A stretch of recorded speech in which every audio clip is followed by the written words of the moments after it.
Olá, você está no canal Marcão 400 e hoje nós vamos falar sobre um esportivo projetado e produzido no país. É o Brasinca 4200 GT, também chamado de Uirapuru. Segue a vinheta e vamos lá! No vídeo relativo ao aniversário de São Caetano do Sul, de carros nacionais, se destacou um exemplar muito raro de se ver nas ruas, o Uirapuru. Nascido com o nome de Brasinca 4200 GT, a proposta do esportivo era ambiciosa. Criado para ser 100% nacional, seu projeto não aproveitou um chassi de veículo já existente, mas sim foi desenvolvida a estrutura tipo monobloco, exclusivamente para o modelo, que teve sua carroceria em aço, com chapas moldadas à mão sobre gabaritos, para substituir o uso de prensas, evitando assim a fibra de vidro, que era um recurso já utilizado em outros carros esportivos da época. Foi testado em túnel de vento aeronáutico, no Instituto Tecnológico de Aeronáutica, o ITA, em São José dos Campos, São Paulo. Coisa inédita até então, para pequeno fabricante. Isto significava um avanço para aquela fase da indústria. As portas avançavam sobre o teto do carro, facilitava o acesso evitando bater a cabeça, mas, nos dias de chuva, entrava água molhando a cabeça dos ocupantes. Na traseira, uma grande área envidraçada, pequenas lanternas que avançavam pela lateral e abaixo do vidro traseiro, uma mínima tampa do pequeno porta-malas, já que o estepe ocupava boa parte dele, o que é aceitável num carro esportivo.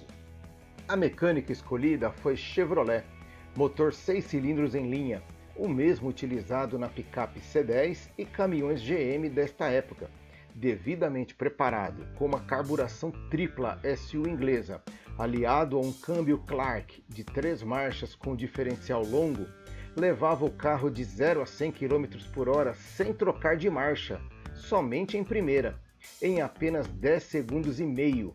Considerado como um verdadeiro esportivo puro sangue, sua velocidade final chegava aos 200 km por hora.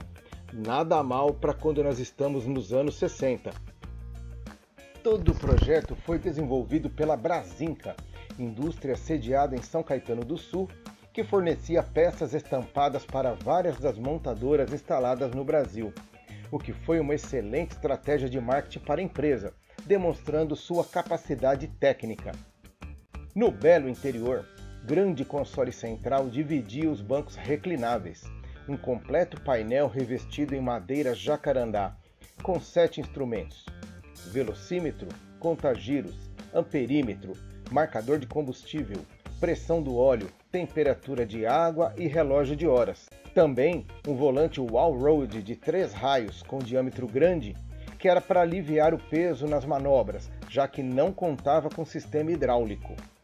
Atrás dos bancos havia um pequeno espaço que mal abrigava os passageiros, afinal era um apelo de carro esportivo. Foi apresentado no Salão do Automóvel de 1964, tornou-se imediatamente a sensação do evento, atraindo a atenção e curiosidade de todo o público presente e, claro, toda a mídia especializada, onde todos estavam no aguardo de um verdadeiro esportivo. E acharam! A produção sob encomenda iniciou-se em março de 1965. Era um carro para poucos, devido ao seu alto preço, sendo o mais caro naquele ano, cerca de 16 milhões de cruzeiros, contra 5 milhões do Fusca, por exemplo, superando o Cinca Rally, que à época custava 11 milhões de cruzeiros. Pouco mais de um ano de fabricação e a Brasinca perdeu o interesse na continuidade do carro em função dos altos custos gerados pela baixa escala de produção. Foram vendidas 50 unidades do modelo. Pelas turbulências econômicas do país nos anos 60, e assim acabou optando por vender os direitos de produção e comercialização do carro. Em 1965, o projeto e todo o ferramental é vendido para a STV, Sociedade Técnica de Veículos.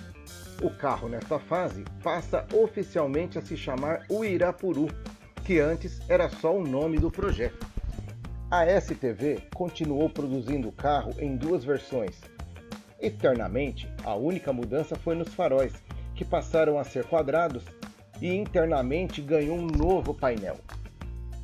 No Salão do Automóvel, em novembro de 1966, a STV apresenta seu tradicional coupé e mais dois novos modelos, a versão conversível e o protótipo de uma perua, chamado de Gavião. Este foi um projeto destinado à polícia rodoviária. Era blindada, vinha equipada com radiotransmissor, maca para transporte de feridos, equipamento de combate a incêndios e duas metralhadoras embutidas nos faróis de milha, com acionamento no interior do veículo. Esta perua não chegou a ser comercializada. O exemplar exposto no salão foi doado ao Estado para teste. Hoje em dia não se tem notícias do paradeiro dela. Como era comum na época, foi criada uma equipe de competição para divulgar o modelo, pois nos anos 60, um esportivo para ter sucesso precisava ser um vencedor em competições nacionais. Uma versão mais potente, a 4200 GTS, foi desenvolvida exclusivamente para a pista, dotada com comando de válvulas mais bravo, 3 carburadores Weber, câmbio de 4 marchas do Chevrolet Corvette, diferencial autoblocante e pneus mais largos. Chegava a 210 km por hora. Os resultados vieram. Venceu o Campeonato Paulista da categoria Sport, Gran Turismo e Protótipo. Com todos esses resultados, o esportivo tornou-se uma lenda. Na época, em uma roda de aficionados, quando se falava de esportivo nacional rápido, o Uirapuru era uma unanimidade. Com um total de 75 unidades vendidas, o Uirapuru deixou de ser produzido em 1967 com a falência da STV. Desde 1964, data de início de sua produção, foram construídos ao todo 77 exemplares, somando todas as versões, sendo apenas 3 delas conversíveis. Devido à pequena produção, restaram poucas unidades, só 41 conhecidas e documentadas, que hoje estão nas mãos de colecionadores. Para ver um exemplar de perto, só mesmo em eventos de carros antigos, como tivemos recentemente em São Caetano do Sul. Um carro bonito e rápido, criado para concorrer com importados, saiu de cena, deixando saudades. Um fato curioso deste carro, e motivo de muita controvérsia, foi um caso com a fabricante inglesa de carros Jensen, que em 1966 apresentou o modelo Interceptor, claramente parecido com o Uirapuru. Notem que o carro inglês foi lançado 2 anos depois que o brasileiro, que foi em 1964. A Brasinca protestou na época, mas não se sabe ao certo como isto terminou. Coincidência ou não, o fato é que era muito parecido mesmo em todos os ângulos. As dúvidas e polêmicas fizeram só aumentar o carisma do nosso esportivo. Diz aí nos comentários, no mínimo os ingleses se inspiraram no Uirapuru ou é mera coincidência? Aproveita e comenta também se você curtiu este breve relato sobre a história do Uirapuru.